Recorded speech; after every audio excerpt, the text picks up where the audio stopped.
told you we should have just killed them. They aren't going to talk anyway. Just kill them? Ever tried hanging on one of their posts with walls nibbling at your feet? They have a lot to answer for. Aren't you taking this a little too personal? You sure don't look like you've been on a post. I haven't, but my friends have. I'll continue with these two fuckers after a break. How many fingers did he have left?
Fuck.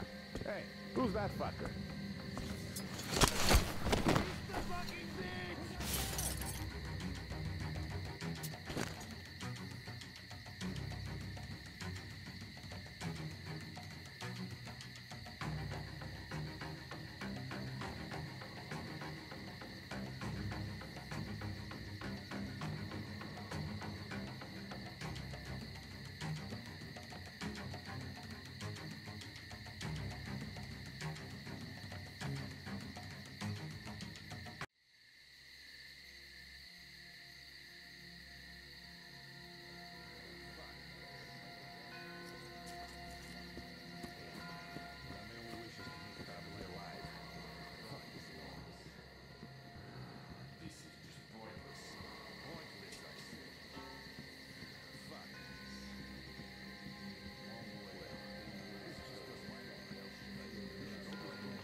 Huh?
place is bad news. Any greenhorn could get me here. This...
Freeze, Drifter!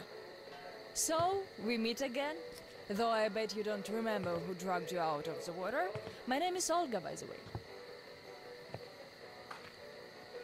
Was it you fighting the Master of the Forest? Awesome. Our hunters had been staying away from him for years. Damn it. Sorry, teacher. The locks all rusted up. Your friend Alyosha is already at the dam. He said your colonel won't wait, so you don't have much time. Sorry, I can't take you there. At today's council session, the pirates moved to attack your train. But they had no right to even call one without me present. As usual, I need to go and sort this out. But I have a few minutes to give you some directions. You need a boat to get to the dam. And our pirates keep all the boats at their swamp camp. They are not the sharing kind, but that's no reason to attack. Nobody wants bloodshed, so just stay out of their sight. Take the road to the barricade. Go down to the swamp and find the dock. That's where Alyosha and I took the boat from. Teacher, forgive me. There are some left, but be careful. Well, Drifter, take care.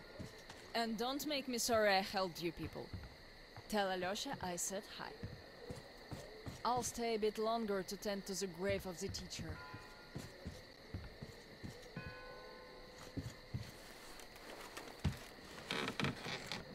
Decided to relax a bit before the trip. That's a good idea.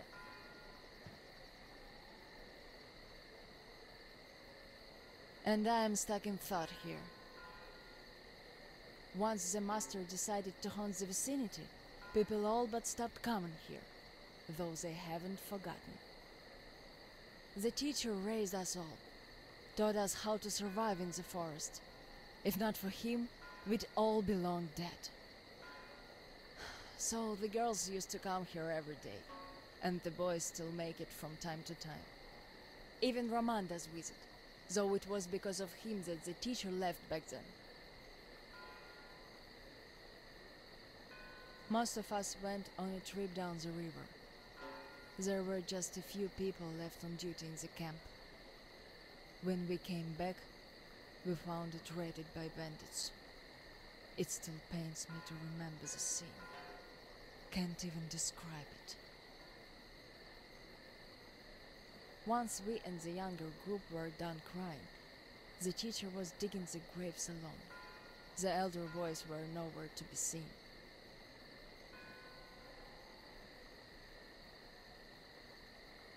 We helped the teacher with burying ours. It was dark already when the boys returned and sat around the campfire. Roman was so covered with blood. You could only see his eyes and teeth.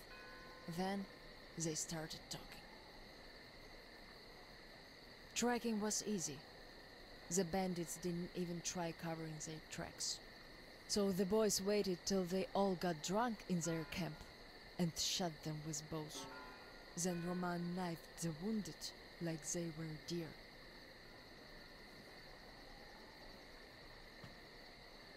The teacher just sat there listening. I can still see his chin tremble.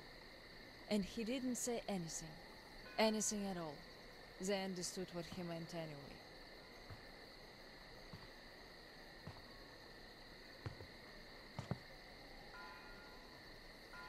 Come morning, he was gone. To this church. At first he wouldn't speak to anyone, but us girls kept checking up on him, just to bring him some berries, or ask for advice, and gradually he started speaking to us. Still he was like a different man, so distant.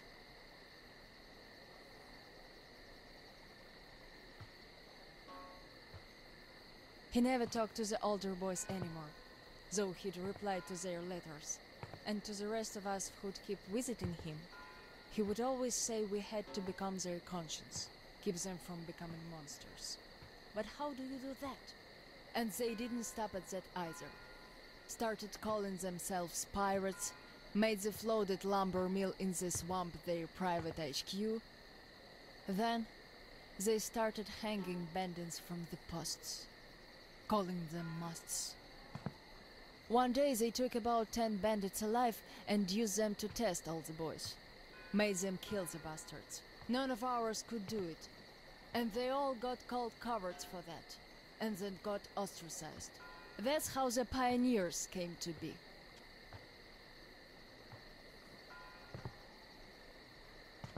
Of course, they all calmed down by now. They are talking to each other, at least. But back then, only Luda and I could speak for the teacher at the council meetings.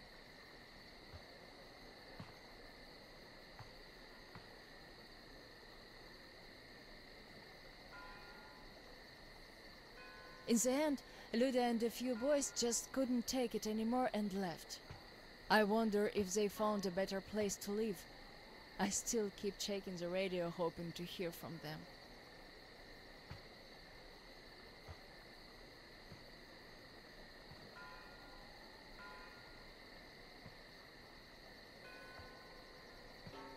The teacher hoped too, but that hope didn't last long.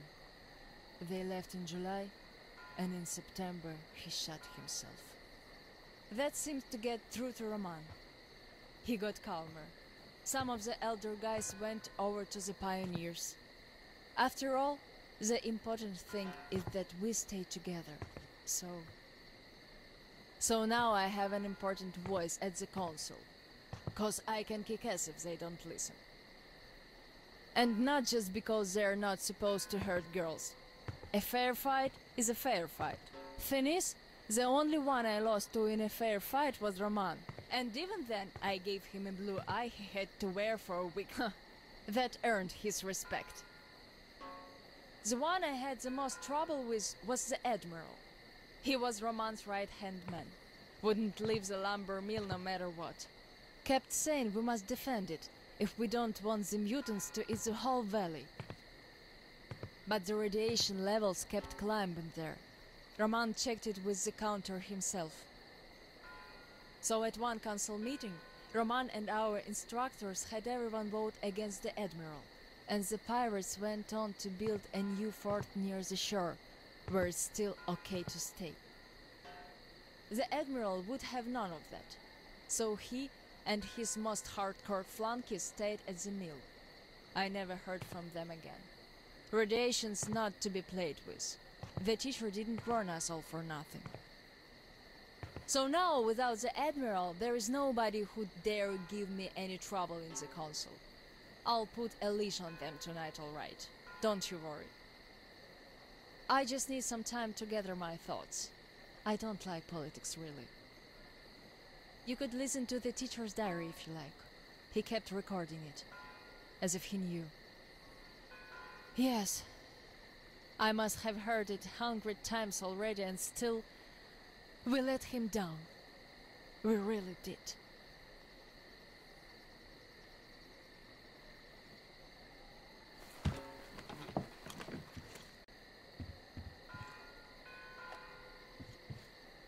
The radio's silent. My last hope for giving them a positive goal, leading them out of this forest dead end, was a complete fluke. Where did I go wrong? How could these great, talented, active, brave, honest, friendly children who would actively seek justice turn into monsters? Sure, I'm no Pestalozzi, but I did all I could. And even more, I gave them all my soul, my life. And what did that result in? A society of shut-ins who only respect strength and are no less cruel than the bandits they fight. Yes, some of them kept their purity, shrugged off the bad influence, and ended up leaving. I gave them all the fuel I had. But how few they were. Most changed.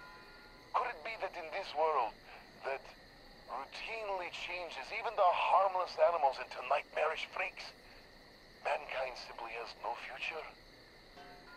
What is there to hope for?